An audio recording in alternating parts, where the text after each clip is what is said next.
Merhaba arkadaşlar, kanalıma hoş geldiniz. Bugün şöyle orta kalınlıkta bir ipim var. Bununla harika bir model başlayacağım. İpime uygun kullanacağım şiş 3 numara. Modelimiz oldukça güzel ve kolay. Umarım siz de beğenir, benimle yaparsınız. Dilerseniz yapım aşamalarına geçelim. İlmeklerimizi alarak başlayalım. Şu şekilde ilmeklerimi çıkartıyorum. Bu model için ilmek sayısı 3 ve 3'ün katları olması gerekiyor. Yapacağımız örgüye göre bu şekilde ayarlayıp modelimizi tam denk getirerek kurabiliriz.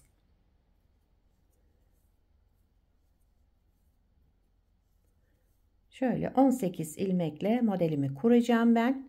Birkaç sıra lastik yapacağım. Onu beraber başlayalım.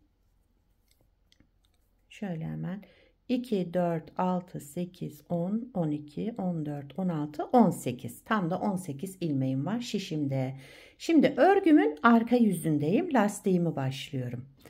Benim gibi bu lastiği yapacaksanız aynı şekilde başlamanız gerekir. Kenar ilmeğinden sonra bir ilmek düz. Şu şekilde. Bir ilmek düz, 2 ilmek ters. Lastiğimi bu şekilde başlıyorum. Arka yüzündeyim. Bir düz, 2 ters. Bir düz. Şöyle tellendirmeden alalım. Bir düz, 2 ters örerek lastiğimizi kuralım.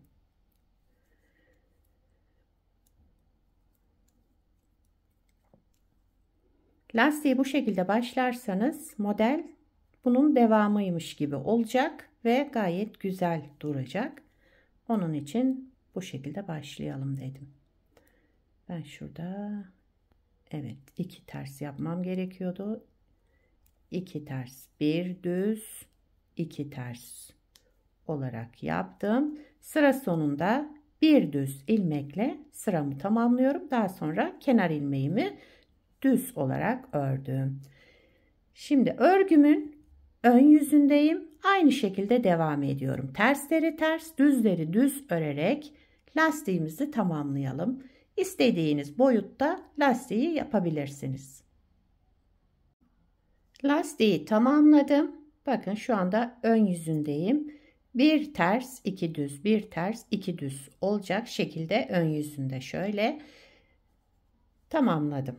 Şimdi örgümüzün yani modelimizin birinci sıra ön yüzündeyim. Kenar ilmeğinden sonra bir ilmek ters, şu şekilde 2 ilmek düz.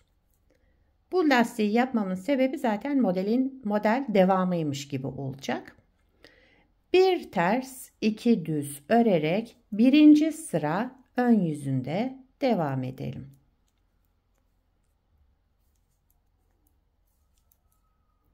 Lastiksiz yapacaksanız ilk ilmeğiniz burada terste başlıyorsunuz bakın. Bir ters, 2 düz örerek birinci sıra ön yüzünde başlıyoruz. Ters ilmekle sıramı tamamladım. Kenar ilmeğimi de düz örerek sıramı tamamlıyorum. İkinci sıra arka yüzündeyim. Yine aynı şekilde örüyorum. Kenar ilmeğinden sonra bir düz, 2 ters. İlmeklerimi olduğu gibi örüyorum. Düzleri düz, ters olan ilmeklerimi de ters örüyorum. İkinci sıra arka yüzünde böyle devam edelim.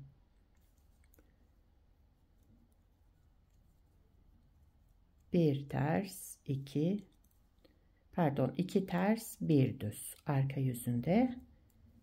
Sıra sonuna geldim. Bir düz, daha sonra kenar ilmeğimi de düz örerek sıramı tamamladım.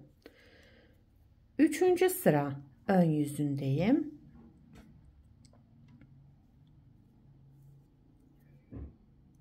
Kenar ilmeğinden sonra üçüncü sıra ön yüzündeyim. Kenar ilmeğinden sonra bir ters ilmek ördüm. Daha sonra sıradaki şu 2 düz ilmeğimi, benim yönleri düzgün, bakın şu şekilde alarak ikisini bir düz ördüm, sola doğru kestim. Daha sonra bir artırma yaptım. Sıradaki ilmeğim ters olarak ördüm. Diğer 2 ilmeğimi de ikisini bir düz örerek sola doğru kestim. Devamında bir artırma yaptım. Önce kesme işlemi yapıyorum, daha sonra artırma. Sıradaki ilmeğimi ters örüyorum. 2 düz olan ilmeğimi ikisini bir aldım, düz örerek sola doğru kestim. Devamında bir artırma yaptım ve sıradaki ilmeğimi ters ördüm. Önce bu 2 ilmeğimizi sola doğru keselim. Tek ilmeğe düşürelim. Daha sonra bir artırma yapalım. Devamındaki ilmeğimizi de yine ters örerek devam ediyoruz. Sıradaki 2 ilmeğimi düz örerek kestim sola doğru. Bir artırma yaptım. Daha sonra son ilmeğimi de ters ördüm ve kenar ilmeğimi düz örerek 3. sırayı tamamladım. Modelimiz 4 sıradan oluşuyor. 4. sıra arka yüzündeyim. Son sıramız. Kenar ilmeğinden sonra bütün ilmeklerimi düz örüyorum. 4. sıra arka yüzünde ilmeklerimin tamamını düz örerek devam ediyorum. Bakın şöyle.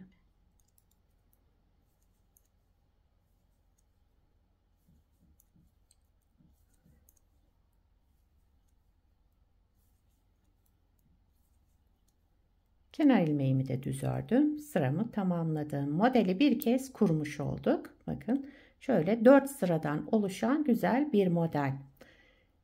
Lastikle de görüyorsunuz tam şöyle bir bütünlük sağlıyor model. İsterseniz bir kez daha kuralım modelimizi. Burada 1. sırada ne yaptıysak aynısını yaparak devam ediyoruz. 1. sıra ön yüzündeyim, modeli tekrar kuruyoruz. Kenar ilmeğimi örmeden aldım. Devamındaki ilmeğimi ters ördüm. 1 ilmek ters, 2 ilmek düz. Şu şekilde bakın.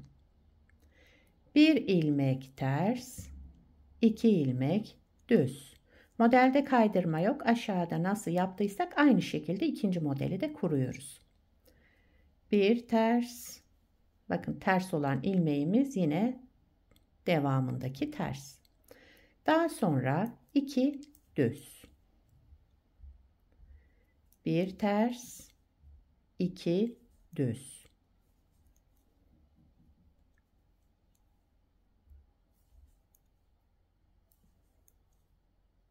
Son ilmeğimi de ters ördüm. Daha sonra kenar ilmeğimi düz örerek sıramı tamamladım. 2. sıra arka yüzündeyim. Burada yapacağımız işlem, bütün ilmeklerimizi yine aynı şekilde örüyoruz. Düzleri düz, tersleri ters örüyorum.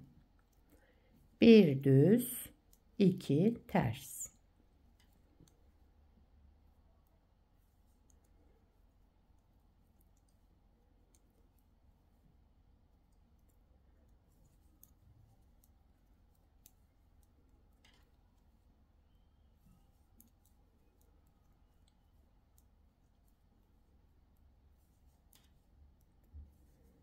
Evet, 2. sırayı da tamamladım. 3. sıra ön yüzündeyim. Kenar ilmeğinden sonraki ilmeğim ters. Yine ters örerek ilk ilmeğimi ördüm, yani ters ördüm. Sıradaki 2 düz ilmeğimize gelince benimkinin yönleri düzgün, bakın. Bu şekilde ikisini bir aldım ve kestim. Tek ilmeğe düşürdüm. Düz örerek sola doğru kestim yani. Devamında bir artırma yaptım. Daha sonra bir ters. Sıradaki 2 düz ilmeğimi sola doğru kestim. Devamında bir artırma yaptım. Sıradaki ilmeğimi ters ördüm. 2 düz ilmeğimin ikisini bir aldım. Düz örerek sola doğru kestim. Devamında bir artırma yaptım. Daha sonra yine bir ters, 2 ilmeği düz örerek keselim.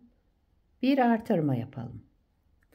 Bir ters, sıradaki 2 düz ilmeğimizi ikisini bir aldım. Düz örerek sola doğru kestim. Bir artırma yaptım. Sıra sonunda bir ters ilmek, daha sonra kenar ilmeğimi de düz örerek sıramı tamamladım. 4. sıra arka yüzündeyim, son sıramız. Kenar ilmeğinden sonra bütün ilmeklerimi düz örerek devam ediyorum.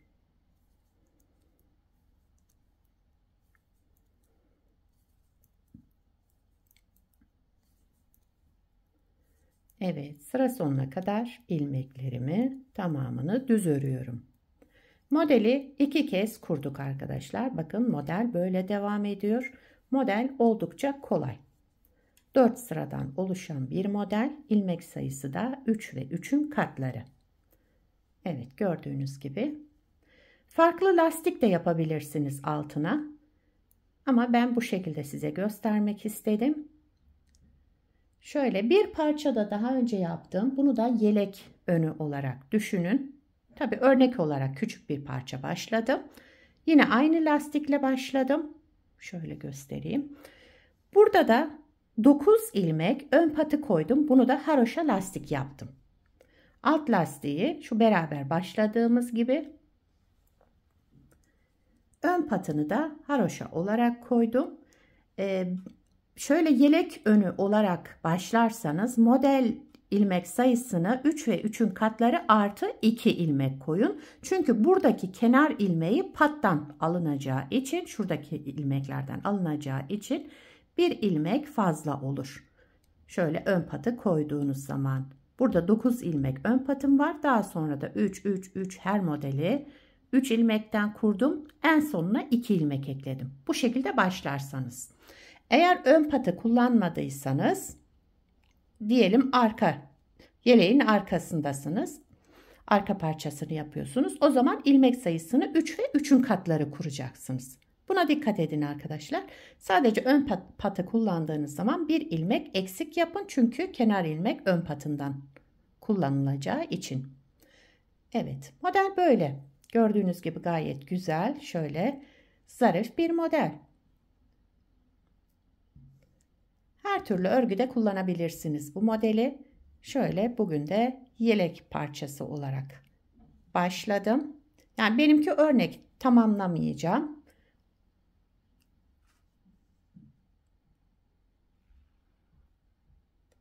Sizler de nelerde kullanacaksınız bu modeli, onları yorumlarda belirtirseniz sevinirim arkadaşlar. Benim ipim şöyle çağla yeşili ama kamerada griymiş gibi gözüküyor. Yoksa güzel bir çağla yeşili. Şöyle bırakayım. Evet. Beni buraya kadar izlediyseniz bir beğeni yapmayı, yorum yapmayı, beni desteklemeyi unutmayın. Şimdiden hepinize teşekkürler.